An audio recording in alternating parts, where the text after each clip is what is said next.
You stop playing inside of your own field. You stop talking about the things that you want to talk about. You stop talking about the things that you're qualified to talk about. And now you become a regurgitation of somebody else.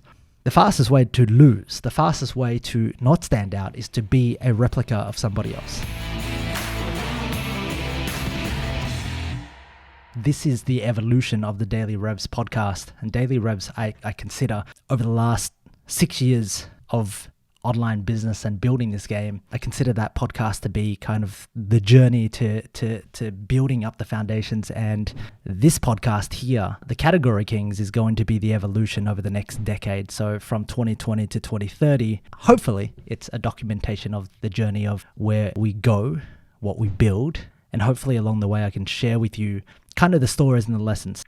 Today, I want to talk about taking a stand and why it's so important that you take a stand inside of the marketplace. Right now, we're right in the middle of the US elections, right in the middle of COVID-19. And COVID-19 has forced the reality for most businesses to go online. Most people shutting down shop because it's no longer attainable to do business when you have isolation, when you have governments shutting down the countries, shutting down cities, forcing quarantine, forcing isolation, forcing lockdowns. And so it doesn't become a viable strategy for people to keep their brick and mortar business open.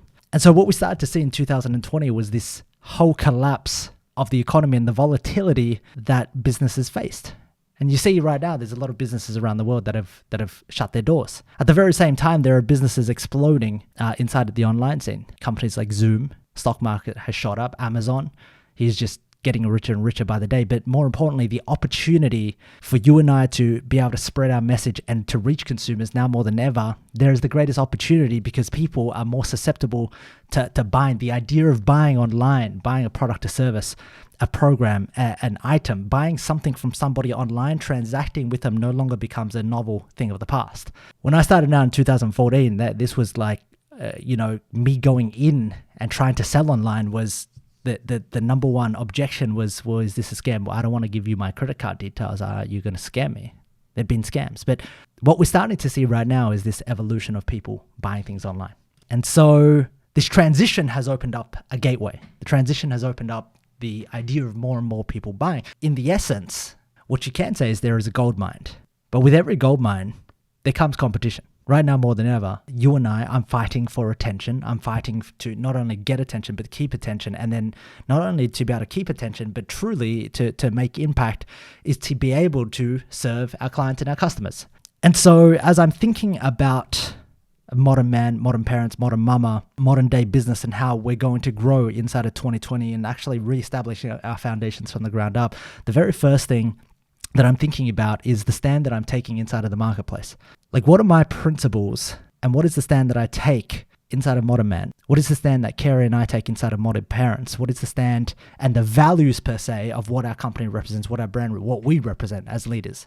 And one of the hardest things is to take a stand on a particular topic, to stand for something. Because when you stand for something, there are other people that are going to stand against it.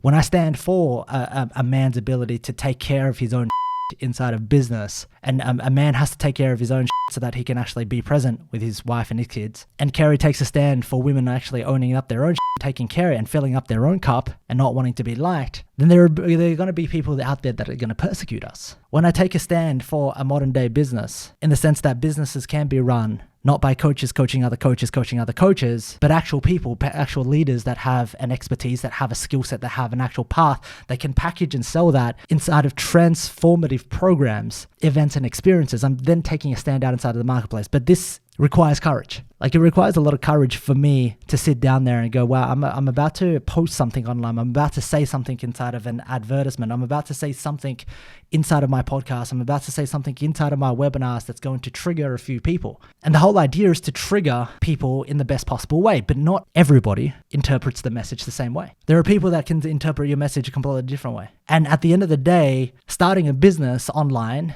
taking a stand for something requires courage. But before it requires courage, not only does it require courage, it requires a commitment for you to take a stand on that and actually hold that space and own it. For you to be committed on a principle, for you to be committed on an idea, for you to not change your mind over and over again, because a person that consistently changes their mind isn't consistent, therefore cannot build trust, therefore cannot access the courage to actually take a stand.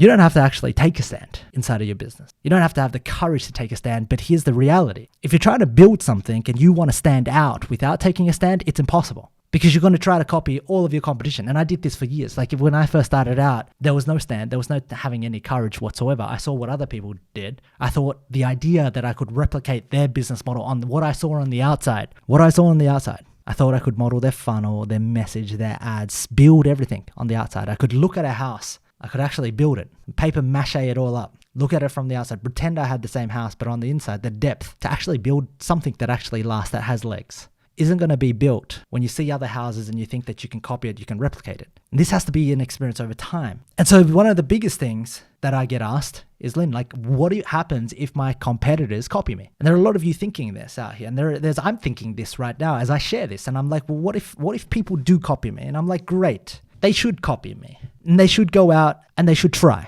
And if they do have something of depth and of value and of substance to the world, the marketplace will create and formulate its own judgment. And if I happen to lose, well, maybe I wasn't good enough. Like maybe I wasn't good enough to actually spread this message. Maybe I didn't deserve to win because the marketplace truly rewards those who actually deliver the most value at the end of the day. The businesses and the people that can deliver the most value and actually transform the most lives and impact the most lives and have depth to their substance, those are the people that are going to win over time. And so I found myself contemplating, do I continue to share these revelations? Do I continue to stand inside of this place where I start to see coaches take my material, my content to share to other coaches, and now it becomes a regurgitation of Lynn's own shit? And I go, but there are people here that are going to listen to this podcast. You're going to tune in and you have a message. You have a message deep down inside. Like but right now you don't know how to access either the courage or the commitment to bring that message out. And so the very first struggle that you and I are going to have, that I had, is who am I to actually take a stand inside of this marketplace? Who am I? Am I even good enough?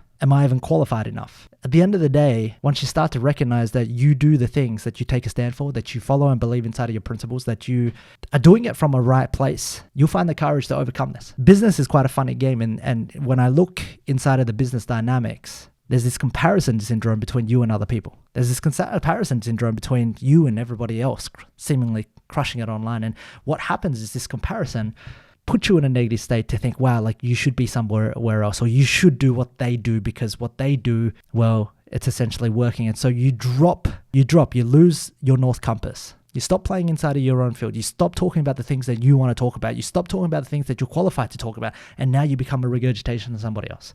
The fastest way to lose, the fastest way to not stand out is to be a replica of somebody else. I don't see replicas of Louis Vuitton beating Louis Vuitton. I do not see replicas of Apple beating Apple at their own game. And sure, they can make some money. Sure, there are plenty of Chinese knockoffs inside of China replicating Louis Vuitton and Apple. Yet at the same time, they will always struggle for market share because another replica can pop up that can undercut them. Say the same thing, do the same thing, but yet there's one person right at the very top, and which is why the podcast is called Category King. And it's not about trying to become Apple. It's not about trying to become Amazon. It's trying to look at your industry and look at your market and look at your niche and trying to be the person in that category that's the king or the queen. Trying to set that innovation, trying to set that pace, knowing that the people behind you you're gonna be modeled. You're gonna be replicated. But is that going to stop you on this pursuit to being the category king? So this lesson, this episode that I want to share with you is that people will gravitate towards you for your principles and the principles that you take a stand on. Those principles that you take a stand on, the principles that I take a stand on, requires courage to take a stand, because as soon as you begin to truly put out your opinion, knowing that you are going to help people, knowing that it is true to you, then you're going to become persecuted. People are going to talk about you.